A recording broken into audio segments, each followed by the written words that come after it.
Good morning, everyone. Before we begin, I'd like to play a game. It's called Guess What They Have in Common. So I'm going to show you three pictures of three celebrities. And your job is to guess what they have in common.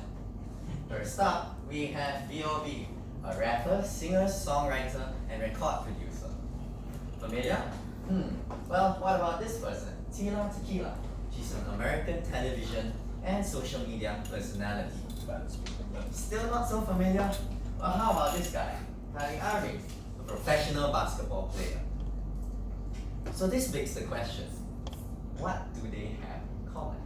Any guesses? Flat Earth theory. Yes. At some point in time, three of these people have claimed that the Earth is flat. Now you may be wondering, in this modern day and age, why do people still have this claim? Why do they have this belief? With all this scientific evidence establishing that the Earth is spherical, why do they have this belief? So this is what we will be looking at today, the claims and beliefs of modern day flat earthers. We hope to deepen your knowledge and maybe inform you on things you didn't know about of their claims. At the same time, if you are amused, so be it. If you are enlightened, so be it. Now, what we'll be looking at is first of all, the history of modern day flat earth belief. Basically how it started. Then we'll move on to look at the arguments flat earthers have against the sphere Earth. And last of all, we'll be looking at the flat earth concepts and explanations. Where did we get our sources? None other than the Flat Earth Society themselves. They have their own official webpage, and that is where we got our information from. Aside from that, we also quoted at some points the statements of flat earthers, like this person, Tequila. Now let us look at the history of the modern day flat earth belief. It all started with this concept or system called Zetetism. It is a system of scientific inquiry, and this word originated from a Greek verb, which means I seek, I examine, I strive for. Now, it's similar to that of the scientific method we use in our labs or when we conduct experiments. You identify a problem, conduct an experiment, and draw a conclusion. Notice something different? There's no hypothesis. They believe that to conduct an experiment without any biasness, what you should do is remove the hypothesis so that you don't have any preconceived notions or any biasness. For example, in the case of determining whether the Earth is flat or round, in determining the shape of the Earth, you don't propose a hypothesis thinking, is it flat or is it round? No. What you do for Zetetism is you think, what is the problem? I need to know what shape the Earth is, right? Next, you conduct an experiment. You design an experiment that will kind of determine the shape of the Earth. And from there, you draw a conclusion.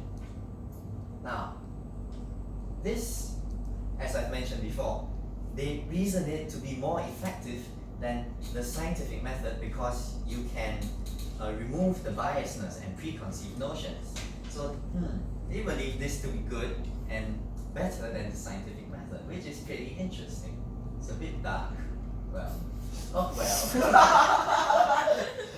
Next. So this theory, this system, was first used by one of the notable historical figures of the flat Earth theory. His name is Samuel Rowbotham, and he used Zetetism in his flat Earth research. What he did was he devised this experiment called the Bedford level experiment to observe if there is any curvature on the surface of the Earth. If you're wondering what this experiment is, Emma will explain it later. So from this experiment, he concluded that the Earth is flat. And this led to the eventual founding of the Flat Earth Society. Because of his findings, people started believing that the Earth was flat, and eventually we have, boom, Flat Earth Society. It now has active accounts on several social media platforms like Twitter, Facebook, things like that. And they also have, as I mentioned before, their very own website. You can Google it if you want. That being said, we now know that there's this growing number of people that believe in the earth being flat. You may wonder why. Why do people, despite all this scientific evidence, have these claims against this already established spherical earth? So that's what we'll look at next, and it will be explained by Emma. Okay, so as Justin mentioned just now, one of the main arguments against the spherical Earth concept is the Biddeford level experiment. So, Samuel Robertson, he actually conducted this experiment in UK in a 6-mile long river, slightly more than 6 miles. And at the very beginning of the river, he put a telescope there, about 8 inches above water, and he asked his friend to sail in a boat down the river. And he left a white flag on the mast of the boat. So here you can see that this is if the earth was flat, it would be seen like this. And if the earth was curved, it would be seen like this. So after his friend passed the 6-mile point, he actually saw this, which led to his conclusion that the earth is flat. So my next point, why don't the flat earthers believe that the earth is actually a sphere? Because in some cases, when photographers use cameras, most of them actually have lenses that make the earth look curved, when sometimes it actually is flat, as you can see the difference here. So the flat earthers believe that even if there is photo evidence, it cannot be trusted because of different things like Photoshop. Lastly, the flat earthers have a conspiracy where they believe that space agencies such as NASA or Roscosmos, this is a Soviet Union agency, they actually fake the information that they give to you. Why? Because back in the day, like during the Cold War, these agencies were competing to see who could get out into space first. And because of this competition, everybody, the flat earthers think that the people working in the agency actually faked their information and their accomplishments just to beat the other agency. And so even if they have this proof, even if the agencies have this proof, the flat earthers do not exactly believe them. And so because of that, flat earthers actually only believe when they see. So they have to have visible proof. And with that, I'll invite Justin to continue. Thanks, Emma. As previously stated, flat earthers also use visible proof to debunk the claims of round Earth.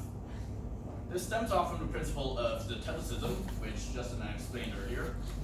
Basically, any experiments they conduct to determine the shape of the Earth is purely based on what they see, if you needed a recap. One such example would be at a round Earth.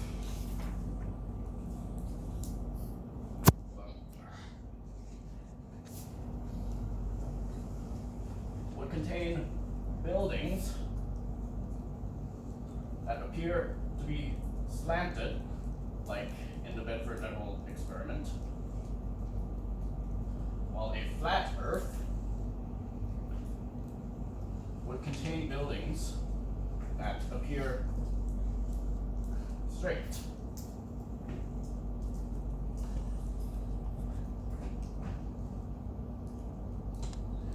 example would be that, okay, say we have a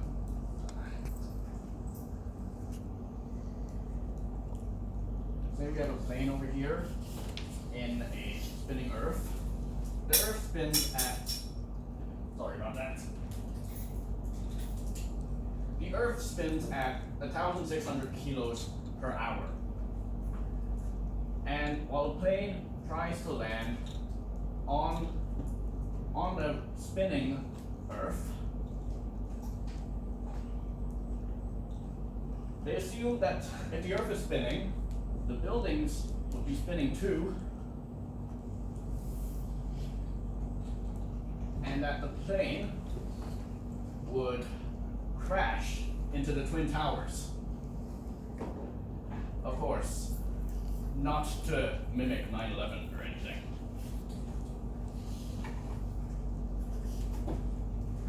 And finally, I would like to invite Ryan and Justin to demonstrate this next claim.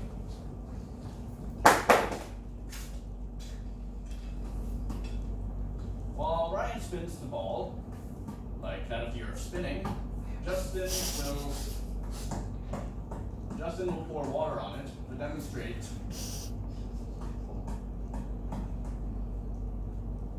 as you can see, the water does not stick. It flies off as you pour it. They say that if the Earth was a spinning ball, we would have no more water on Earth because all of it would have already flown into space. This is said not to be possible in a flat, stationary Earth because no movement, and that, like as Ryan's gonna explain soon, there's gonna be like a big ice wall keeping the water in. So, yeah. By now you must be wondering, after all of the arguments against the spherical Earth, what proof or explanations do flat earthers have to back up their claim of the Earth being flat?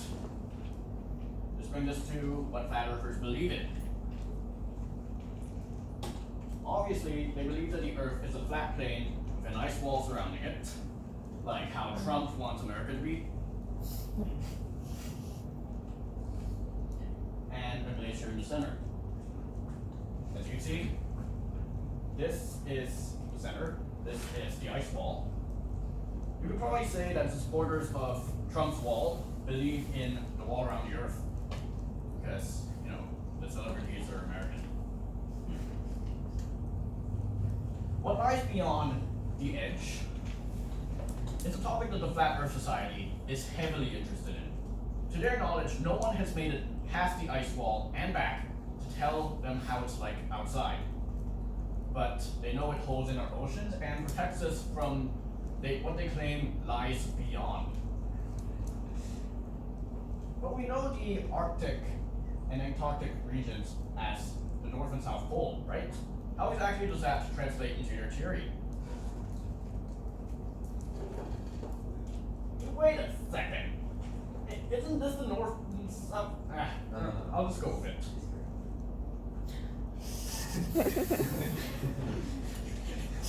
Well, they believe that Earth's magnetic field is based off of a ring magnet, like so. What we know as the North and South Pole to them is the center and the edge. And now I'll have Ryan explain the rest of the beliefs of the Flat Earthers. Thank you, Jeff. So, we heard about ice walls, we heard about North Pole being the middle and South Pole being the circumference. Well, ladies and gents, the beliefs and claims of flat earthers only get bolder from here on out. Firstly, how do flat earthers explain the phenomenon of day and night? Well, in conventional science, we believe that in our solar system, the Earth revolves around the Sun and rotates in its axis. And this rotation of the axis is what causes day and night. So, how it will work is, if the Sun, due to the positioning of the Sun and the Earth, only one part of the Earth can be exposed to the sun at any given time. And so one part will be the one facing, the part facing the sun will be day, and the one facing not the sun will be night. So if the earth is flat, that would mean that at any given point of time, let's say if the earth is facing the sun, all parts of the earth would be facing the sun, and that would mean all parts of the earth would be daytime. So does that mean that nighttime would not exist? Well, you see, flat earthers argue that Earth does not rotate, nor does it revolve around anything. Instead, in the solar system, they believe that Earth is in the center, and the sun and planets orbit around Earth. Now you see, North Pole, as Jeffrey said, is in the middle. So how does day and night work? You see, the sun would rotate around the North Pole. And so, if the sun is above your head, it's night. And if the sun is above your head, it's day, sorry. And if it's not, it's night. Interesting. Well,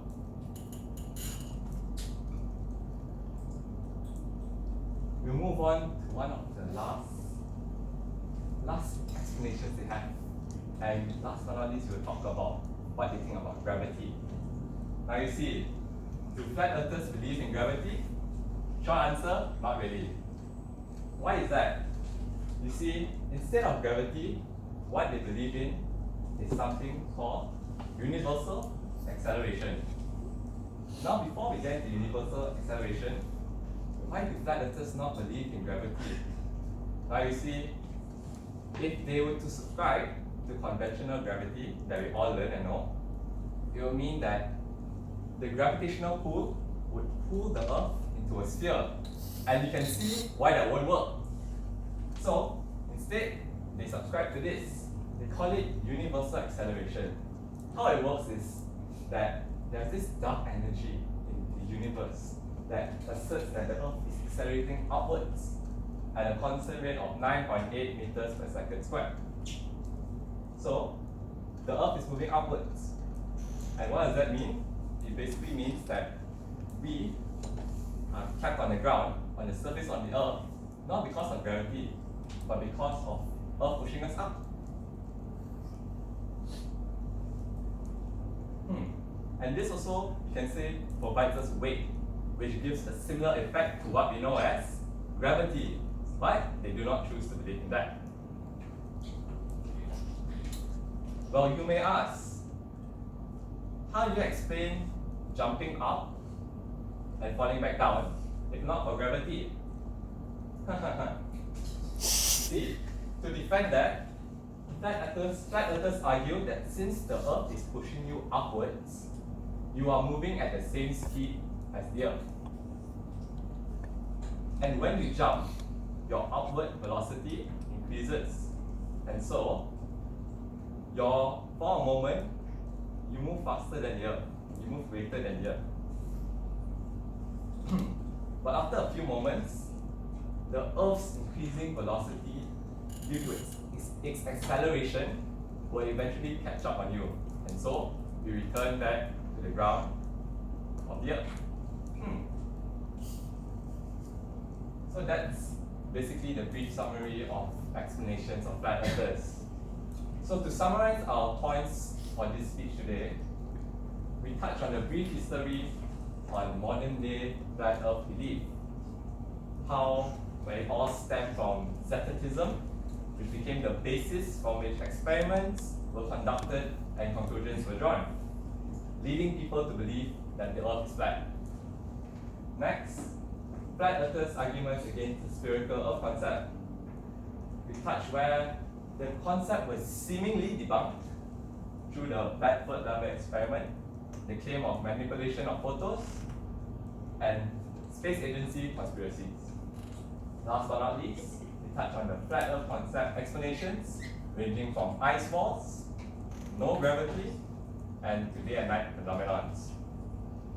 Now to conclude our speech here, we may ridicule flat earthers, And they seem like, wow, it doesn't really seem logical at all.